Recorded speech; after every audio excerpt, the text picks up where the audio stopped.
Okay, as promised in the last video, I've got 4 rules for comma placement, and this is going to be the first rule: commas with conjunctions.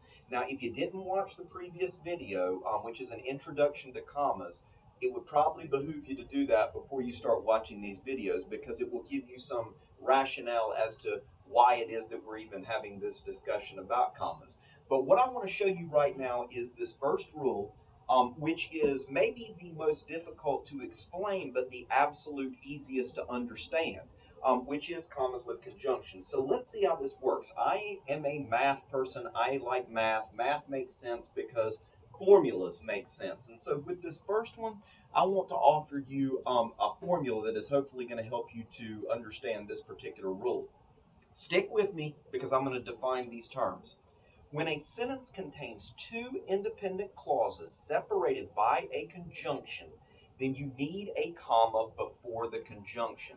So notice in this formula, there's an independent clause, and then later on there's an independent clause, and these 2 independent clauses are separated by a conjunction. You will always place a comma before that conjunction.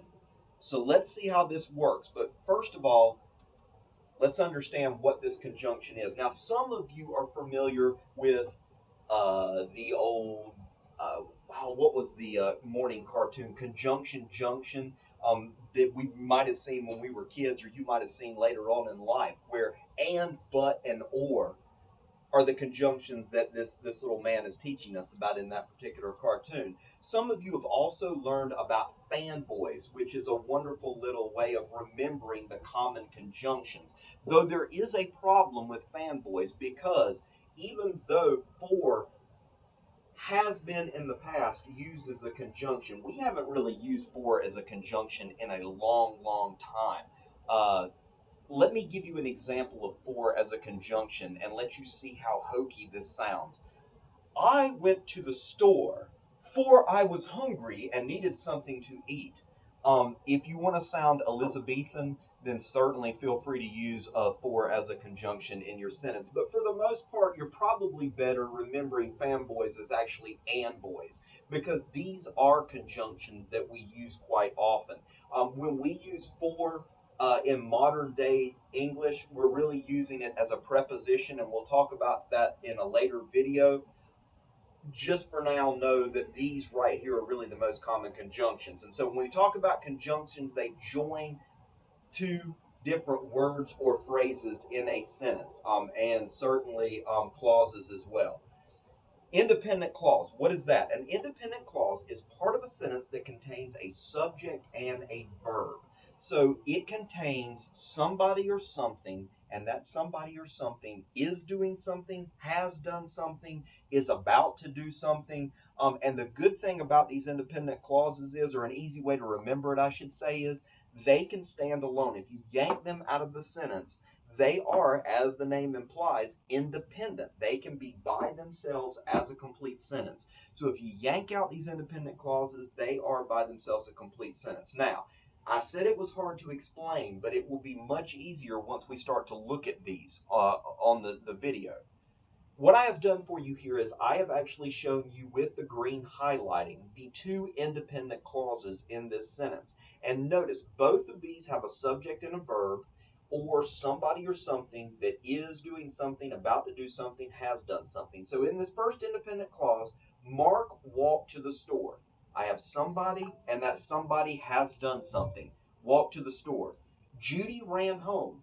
Judy is the subject, the verb is ran. So in both of these right here, I have a subject and a verb. It is separated by this conjunction and, so my comma goes just before the and. Now notice the difference here. Mark walked to the store is obviously an independent clause. We just saw that. Behind this conjunction, then ran home. This is not an independent clause because I don't have somebody doing something. I just have this statement. If you just walked up to somebody on the street and said, then ran home, it would make absolutely no sense to that person because there's not a subject and a verb in that particular clause, or if we yank it out in that sentence. So Mark walked to the store and then ran home does not require a comma. Sarah has been sick and needs to get some rest. So notice that in this sentence right here, I've highlighted this because this is in fact an independent clause. Sarah has been sick. If you said that to somebody and pulled it out of this sentence, it is independent. It would make sense. I have somebody, and that somebody has been sick, needs to get some rest. Notice that by itself, it makes absolutely no sense. But look what happens, and notice that doesn't require a comma. But if I alter this sentence just by simply putting a she in there, it changes the sentence to where it also requires that comma, because now I have two independent clauses. Sarah has been sick is an independent clause. She needs to get some rest. If you said that to someone, they would understand what it is that you were talking about. If you just said needs to get some rest, they would not. So because you have two independent clauses in this sentence, you need to have a comma before the conjunction. Because this is not an independent clause, no comma there. So let's see how this works here. Sam threw the football and Jennifer caught it. So right now look at this and in your mind decide, does this require a comma?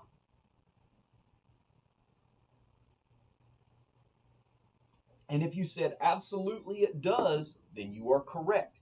Notice it is before the conjunction and the reason we need it is because Sam threw the football is an independent clause, Jennifer caught it is an independent clause. They have somebody or something, in this case somebody, doing something or having done something. And so that's how you determine whether or not it is either a complete sentence by itself or an independent clause within this sentence. The keyboard was not working and I couldn't log into my account.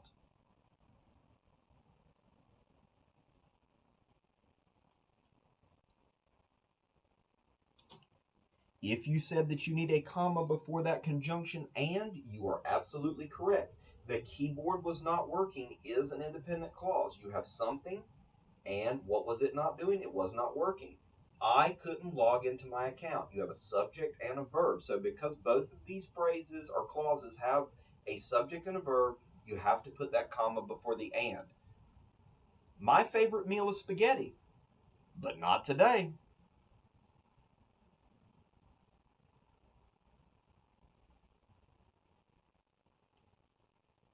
If you said no comma in this sentence, you are correct. Because while we do have an independent clause starting out this sentence, my favorite meal is spaghetti.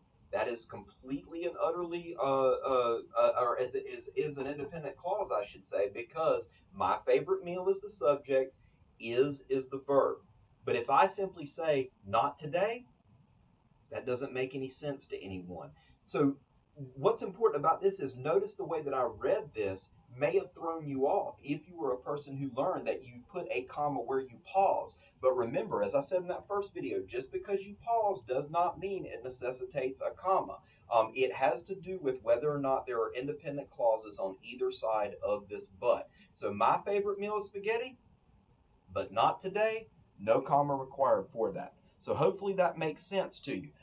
And before we move on to that, I'm going to stop the video here so that you can process that information and then move into the next video, which is going to cover commas with introductory words and phrases.